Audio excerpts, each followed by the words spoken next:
Hoje a presença de um profissional que é uma expressão da sua profissão, da sua atividade profissional, não bastasse o tanto de obras que levam a sua assinatura aqui no Espírito Santo e outros lugares do Brasil.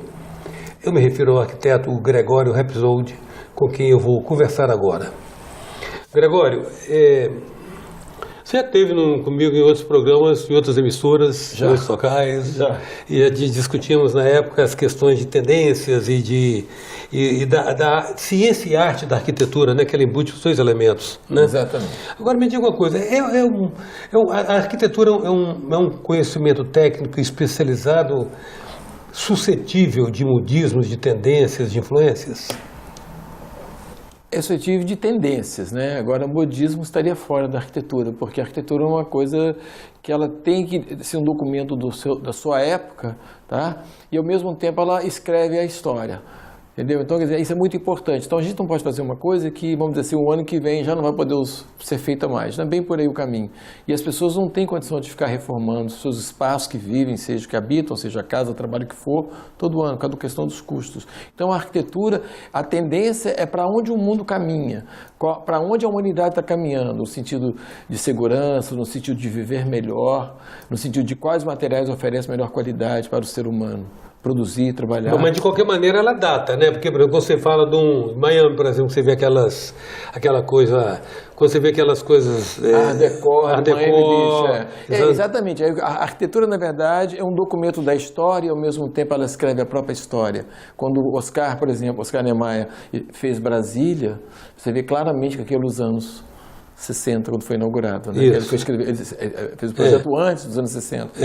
Então, ela é o documento da história. Quando você vê a arquitetura, por exemplo, do Frank Gehry, que é um arquiteto canadense que produz muito nos Estados Unidos, né? Que todas aquelas formas elaboradas metálicas e tudo, né? O Museu Guggenheim de Bilbao, por exemplo. Então, você olha aquilo, é extremamente futurista. Então, é um documento de hoje, da época que ele fez aquela arquitetura toda. E por aí vai, né? O Museu do Amanhã, do Rio de Janeiro, né? Que é uma arquitetura fantástica, de um arquiteto espanhol, que é maravilhoso e tudo. Então, Calatrava. Então, quer dizer, quando a gente fala de Sudinho, a gente fala, a arquitetura é exatamente isso. Ela escreve a própria história. A arquitetura, em algum momento, ela se sobrepõe à engenharia? Há um conflito de definições de competência aí? Não. Muito pelo contrário, as pessoas querem criar até esse conflito entre o arquiteto e o engenheiro. Nós não temos essa postura, por exemplo, o nosso escritório, a nossa forma de pensar. Então a gente trabalha muito bem alinhado com a engenharia, porque cada um segue especificamente no seu trabalho. Na Europa, por exemplo, o arquiteto é o maestro da obra, e não só na Europa. Na América do Sul também, exceto o Brasil. Eu fiz um projeto em Buenos Aires, na época era um prédio consorciado com um escritório argentino, porque a gente não podia assinar os projetos lá em Buenos Aires. Na época era um projeto, na época da Encol, inclusive. Tá?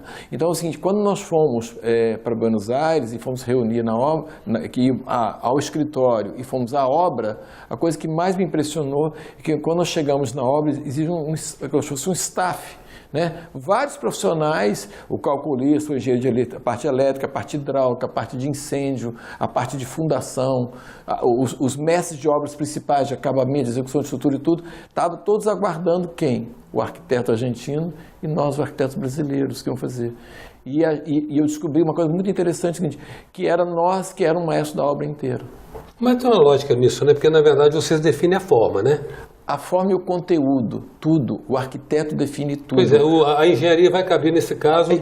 Ela complementa e viabiliza isso aí, entendeu? Ou seja, ela que vai fazer isso. Materializa isso. Materializa isso junto com a arquitetura. Em Hong Kong a gente vê isso muito claramente. Exatamente. Em Hong Kong a impressão que você tem é que os arquitetos deliram e os engenheiros depois até conseguem construir. Delírio que eu digo assim, voos, né? Projetos extremamente futurâmicos, arrojados. Exatamente. O arquiteto, na verdade, como se diz, se for delirar no bom sentido, a criatividade é maravilha. Da invenção. Tirar os pés do chão e buscar o futuro. É isso aí. O arquiteto, na verdade, é o seguinte, o arquiteto ele tem que ter os pés no chão, os olhos no futuro e saber que é ele que vai fazer a história para chegar lá. Essa que é a realidade. Então é assim que as coisas caminham. Então, as cidades brasileiras hoje, nós falamos sobre a cidade urbanista, a parte urbanista, que é fundamental, que é a qualidade de vida das pessoas, as grandes mudanças que estão tendo nas cidades brasileiras são todas feitas através dos arquitetos urbanistas. Eles pensam a cidade, Pensa a as cidade funções, como melhorar. as funções, como é que a cidade deve funcionar. Exatamente. Então, por exemplo, nós temos assim, dar um exemplo assim, simples aqui, como o nosso escritório ajudou muito a cidade de Vitória ou a cidade de Vila Velha. Toda a Chapanhá, todo o urbanismo da Chapanhá foi feito pelo nosso escritório. Toda aquela ciclovia, aquela forma de fazer o paisagismo todo, foi feito na gestão passada do prefeito Max Mauro. Então, quer dizer, isso aí. O prefeito Luciano Rezende em Vitória, nós contribuímos com a parte de algumas ciclovias também. Quer dizer, então, ou seja, a gente ajuda a cidade a se tornar mais humana, embora são esses administradores da cidade que têm essa visão também de melhorar a cidade para a sua comunidade durante a sua gestão, é que se torna isso possível. E eles buscam profissionais que realmente possam contribuir nesse desejo. Mas demorou a cair a ficha da ciclovia, hein, Gregório? Caramba! Demorou. Hein, Mas cara? a primeira ciclovia de Vitória, sabe quando é que foi feito? Na gestão do Hermes Laranja, lembro, à beira-mar. E o projeto é do nosso escritório também. Então, a primeira ciclovia do Espírito teve Santo. uns urbanistas da prefeitura que alegavam que tinha uma dificuldade da implementação, que era o cruzamento. Meu Deus do céu, hoje não existe mais essa dificuldade. Eu acho que toda vez que você vem com o novo desinstala as pessoas da zona de conforto e elas reagem, às vezes, não positivamente. Mas acontece o seguinte, as pessoas, quando eu falei que o arquiteto tem a visão no futuro, é porque o arquiteto sabe como construir esse futuro melhor para todos. E as pessoas, muitas vezes, não conseguem ver isso, e essa que é a questão básica de quando vem alguém administrador e diz assim, não, isso não é possível, e a gente mostra que é possível.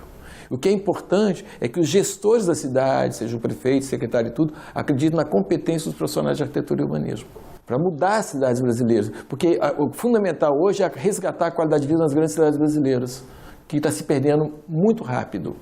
E não é que não, tá? As nossas cidades, a coisa mais interessante que eu vejo, assim, quando eu recebo profissionais de fora, clientes de outros estados que ele faz projeto e tudo, a coisa mais que chama atenção é que eles chegam em Vitória, depois que eles andam para Vitória, ou andam para Vila Velha, e dizem assim, eu não imaginava que fosse tão bonita a cidade de Vitória. Eu não imaginava que Vila Velha fosse tão bonito. E que obras maravilhosas que tem, porque as obras são assinadas, na maioria, todas elas por arquitetos. A presença hoje é do arquiteto Gregório Repisoldi. A gente volta já. Voltamos com a presença do arquiteto Gregório Repisoldi. Gregório, em Vitória parece que os arquitetos ficaram com implicância das varandas, ou foi impressão minha? Não entendi. Fazia uma fachada muito reta, havia uma preferência sobre o prédio liso, a fachada lisa, sem varanda. Não é preferência dos arquitetos, não. Isso aí é o mercado imobiliário, que na verdade, infelizmente, ele engessa muitas vezes o profissional de arquitetura, dizendo isso fica mais caro se você fizer isso, se você fizer uma curva, se você fizer um ângulo que não seja reto, isso vai dificultar a execução. E é um equívoco enorme do mercado imobiliário, porque o que acontece é o seguinte, por exemplo, nós temos exemplo no Brasil, Belo Horizonte, Rio, São Paulo, não importa, os grandes escritórios de arquitetura são que fazem os grandes projetos imobiliários, porque as pessoas querem morar naquele endereço ali, que leva a assinatura daquele arquiteto. Nós temos recentemente nós tivemos partiu o arquiteto Carlos Bracht de São Paulo, que era um arquiteto fantástico, de mão cheia, inclusive amigo pessoal meu e tudo, que ele fez vários projetos na Berrine. Os prédios da Berrine, a maioria ele era dono dos prédios, não era da sala do prédio. E ele tem projetos belíssimos lá. Então, alugar o prédio que era o projeto dele, tinha um valor enorme estar naquele prédio, entendeu? Porque era um prédio diferenciado. E é isso que o mercado imobiliário tem que entender. E não repetir caixotes iguais a outros caixotes.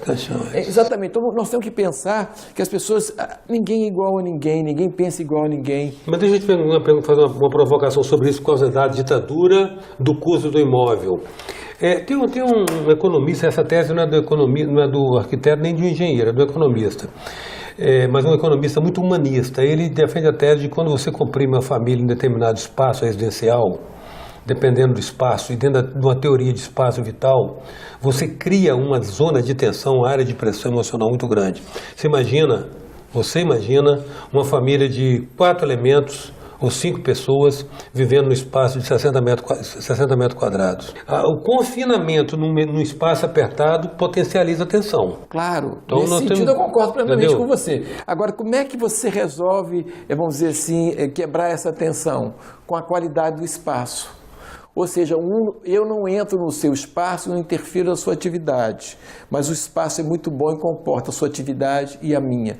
Agora, o que nós temos que fazer? É como numa sala de aula, tem 50 alunos, 40 alunos, 30 alunos, 20 alunos, não importa, mas nós temos que ter regras de convivência. Agora, é melhor nós termos um espaço abrigado do que eu não ter espaço, porque eu não tenho acesso àquele espaço. Porque eu preciso de um espaço tão grande que vai custar o preço do mercado imobiliário X. Inalcançável. Inalcançável. Então eu tenho que fazer o seguinte, eu tenho que fazer uma questão de equilíbrio. E aí que entra o arquiteto. Nós estamos vendo em São Paulo agora, nós queremos fazer estúdio, que começou, na verdade, com 38 metros quadrados, 35. E eu vi uma reportagem agora que chegaram aos 14 metros quadrados. Mas isso não é questão de adaptação? Não, o cara mora sozinho, mas aí inclui tudo. Banheiro, sala, cozinha, área de serviço não precisa, mas quarto e tudo. Então, ou seja, em 14 metros quadrados. Como é que você faz isso? Aí a história é o seguinte... Você puxa assim a cama... são coisas... Tudo embutido. Tudo embutido. Aí você vai num hotel em Tóquio, que você vai dormir numa cápsula. Aí você vai dizer, mas você vai dormir numa cápsula? Não, mas em Tóquio não tem espaço. Começa a mudar. Então, a gente vai se adaptar. Agora, se tiver um projeto bem detalhado, um projeto com qualidade de espaço, com uma arquitetura legal, você é até uma experiência diferente, entendeu? Não, desde que não seja... Confinamento. Rotineiro. Não, rotineiro e não pode ser confinamento. Você não pode se sentir confinado. Em Dinamarca você tem hotéis cabine, você dorme, só cabe praticamente a cama e o lugar de você se levantar do lado. Cabine mesmo, entendeu? Aquele hotel Sleeping, de São Paulo, sim. É assim, no aeroporto de Guarulhos. É exatamente assim. Encapsulado. Você paga por 6 horas lá ou por 12 horas. Você andou buscando incorporar conhecimentos de Feng Shui também na sua arquitetura? Muito. Na verdade, foi uma das coisas que nós abordamos aquela vez, foi sobre exatamente. Isso. E acontece o seguinte, os chineses são muito inteligentes nessa área. Então, antes de eles construírem um prédio, uma casa, uma praça, o que for, eles fazem todo uma análise do espaço em Feng Shui, na verdade. Então, o que acontece? Então, a partir daí, eles sabem como fazer isso, as energias positivas e tudo. Então, a China não se projeta absolutamente nada sem isso. Então, é muito interessante. E eu aplico isso na nossa arquitetura, porque isso gera um bem-estar na família muito grande. No quadro, eu tenho um exemplo muito simples. Você está falando de saúde, bem-estar, saúde. Eu tenho um exemplo, às vezes, de uma pessoa que falou assim, não consigo dormir, eu durmo mal no meu quarto. E quando eu fui lá no quarto dela, eu descobri que uma das coisas que ela tinha era o seguinte... Ela dormia com a imagem dela projetada no espelho, em frente à cama dela. Eu falei, não vamos tirar isso daqui, não vamos dar a cama para cá, não vamos fazer isso, assim, assim. Aí, uma semana depois, ela encontrou comigo assim, mas mudou tudo. Eu falei, como mudou tudo? Eu estou dormindo as noites maravilhosamente bem. Eu apliquei Feng Shui também. Que não é só o espelho, na verdade. Claro, né? a quina da coluna. Tudo. Aí ela começou a dizer assim, aí eu falei assim, mas isso tudo é o que eu fiz o projeto para você dentro do Feng Shui. Aí ela falou assim, mas eu não imaginava que ia ser tão imediato. Eu falei, mas é imediato. É imediato, muda a vida da pessoa. Rapidinho, nosso tempo está infelizmente esgotado. O Bruno, nosso diretor de imagem, é um ditador que não deixa passar um segundo a mais. Mas vou aproveitar rapidinho, só para você me dar uma resposta rápida. Eu terei mais coisa a conversar, até porque você é um cara extremamente antenado com o seu mundo, né? Existem algumas tendências imobiliárias no mercado internacional hoje, tendências de edificações, que é, primeiro, aproveitamento das grandes fachadas, grandes tetos e coberturas e estacionamentos externos para instalação de placas fotovoltaicas para captação de energia, de maneira que a edificação seja, inclusive, autossuficiente em energia. Outras são os telhados verdes que a gente vê em Chicago. Como é que você vê isso? Essa é uma grande evolução, né? Quando a gente fala de telhado verde, é fundamental porque você aumenta a área de verde das cidades, uma área de permeabilidade, pode ser até uma horta comunitária, o que for do próprio prédio. E uma sensação térmica também boa, né? Muda tudo, completamente, né? Você vê a cidade mais verde e tudo. E existe hoje também os paredões verdes verticais, são as paredes verdes, que São Paulo está começando a fazer isso agora, porque é muito melhor você ver aquilo do que ser uma parede... Claro. Toda ela de alvenaria, às vezes a maioria delas pichadas. Por exemplo, quando você faz um painel, um grafite, que é maravilhoso, tipo do Cobra, que é uma obra de arte fantástica, reconhecida no mundo inteiro. É estético, é maravilhoso, né? É estético decorativo. Também. Mas é decorativo. Mas quando você começa a usar isso aí em prol de você, da sustentabilidade, da qualidade de vida da cidade, é maravilhoso. Nós temos em Nova York, quando eles pegaram lá, tinha um trilho de trem lá, fizeram aquilo um grande jardim suspenso, que virou uma caminhada, um parque. Eu estive recentemente em Nova York para ver isso aí, e você imagina que os arquitetos que vão estar lá vendo isso inteiro. Gente, era tanta gente dentro daquele Ryline, aquilo que você não imaginava. E tem um negócio fantástico, eles têm um pequeno um anfiteatro assim, e que é um quadro do qual você vê a avenida toda assim no fundo, como se fosse o quadro é a avenida que muda o tempo todo. É lindo, maravilhoso. Isso é a visão do arquiteto urbanista, que pegou uma área degradada e transformou num ponto turístico da cidade. E outra coisa, revitalizou todo o seu entorno. Naturalmente. Cheio de restaurante, barzinho e tudo. Isso não vou entrar nisso agora. Isso é Gene Jacobs, não vou entrar nisso agora, não. Grato, Gregório, pela sua presença aqui. Olha, eu agradeço o convite e te parabenizo pelo seu programa, que eu acompanho muito, porque acima de tudo, o que a gente mais precisa é conteúdo e inteligência na TV. Obrigado. Presença hoje do arquiteto Gregório Repsold. Até já.